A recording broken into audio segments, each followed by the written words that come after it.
అల్లు అర్జున్ మీద చూపిస్తున్న చొరవ అన్ని వర్గాల మీద చూపిస్తే బాగుంటుందన్నారు మాజీ మంత్రి హరీష్ రావు. ఒక వ్యక్తిని టార్గెట్ గా చేసి కేసులు పెట్టడం కరెక్ట్ కాదన్నారు. మీ నిర్లక్ష్యం వల్ల గురుకులాల్లో 50కి పైగా విద్యార్థులు చనిపోతే వాళ్ల ప్రాణాలకు విలువ లేదా అని ప్రశ్నించారు.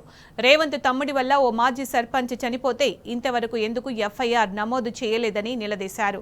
రేవంత్ సర్కారు ప్రశ్నించే గొంతులపై దాడులు చేయిస్తోందని మండిపడ్డారు.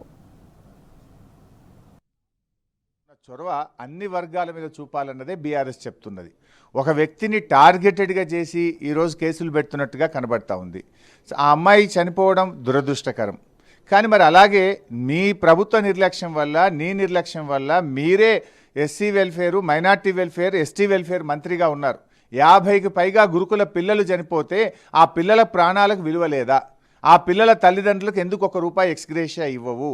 అదేవిధంగా నీ తమ్ముడి అరాచకాల వల్ల చనిపోతున్నా అని సాయిరెడ్డి అనే మాజీ సర్పంచ్ సూసైడ్ నోట్ రాసి చనిపోతే ఇంతవరకు ఎఫ్ఐఆర్ ఎందుకు రిజిస్టర్ కాలేదు? నీ తమ్ముడిని ఎందుకు అరెస్ట్ చేయలేదు? చట్టం నీకు చుట్టమైందా? చట్టం అందరికీ సమానంగా ఉండాలి కదా. 80కి పైగా ఆటో డ్రైవర్లు చనిపోతే నీలో చలనం లేదు. 450కి పైగా రైతులు చనిపోతే నీలో చలనం లేదు. కానీ ఒక వ్యక్తిని టార్గెట్గా చేసి ఉద్దేశపూర్వకంగా చేసేయడం వల్ల రాష్ట్రం యొక్క ఇమేజ్ దెబ్బతిని రాష్ట్రానికి నష్టం జరిగే అవకాశం ఉంది. అనేక ప్రజా సమస్యలు ఉన్నాయి. అసెంబ్లీలో మేము మాట్లాడతామంటే ప్రజా సమస్యల మీద మీరు మాకు మైకులు ఇవ్వకుండా అసెంబ్లీని వాయిదా వేసుకొని పారిపోయారు. 15 రోజులైనా అసెంబ్లీ జరపాలంటే జరపకుండా మీరు వెళ్ళిపోయారు. మైక్ ఇవ్వద్దని పరోక్షంగా స్పీకర్ గారికి కూడా, సభానాయకుడిగా రేవంత్ రెడ్డి గారు స్పీకర్ గారికి కూడా చెప్తా ఉన్నారు. అంటే ఎందుకంత భయం? అంటే మేము ప్రజా సమస్యలు లేవనెత్తుతే నీ దగ్గర సమాధానం లేదు కనుక సభ జరపకుండా, సభలో మాకు మైక్ ఇవ్వకుండా సభను వాయిదా వేసుకొని పారిపోయారు. కానీ మిమ్మల్ని వదిలిపెట్టాం. సభ బయట కూడా ప్రజలకు వెళ్తాం. ప్రజాక్షేత్రంలో నీ తప్పిదాలను ప్రజల ముందే ఎండగడతాం. రేవంత్ రెడ్డి ప్రభుత్వంలో ఎట్లయిపోయిందంటే ప్రశ్నిస్తే దాడులే. మా ఎమ్మెల్యే కౌశిక్ రెడ్డి గారు నీ ప్రభుత్వ పనితీరు మీద ప్రశ్నిస్తే కాంగ్రెస్ గుండాలను పంపించి కౌశిక్ రెడ్డి గారి ఇంటి మీద దాడి చేశారు. నిన్న కాంగ్రెస్ గుండాలు అందరూ రేవంత్ రెడ్డితో ఫోటోలు దిగినోళ్ళే. ఇవాళ వాళ్ళని తీసుకుపోయి అల్లు అర్జున్ గారి ఇంటి మీద దాడి చేశారు.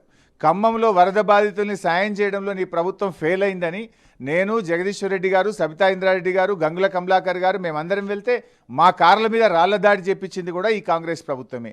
సిద్దిపేటలో కూడా కాంగ్రెస్ గుండాలతో నా క్యాంప్ ఆఫీస్ మీద దాడి చేయించింది ఇదే కాంగ్రెస్ పార్టీ. అంటే కాంగ్రెస్ ప్రభుత్వం ప్రశ్నించే గొంతుల మీద దాడి చేస్తూ ఉంది. అంటే ఫిజికల్ అటాక్స్ ద్వారా ప్రతిపక్షాలను భయభ్రాంతులకు గురి చేయాలి, ప్రశ్నించకుండా చేయాలని ప్రయత్నం చేస్తున్నారు.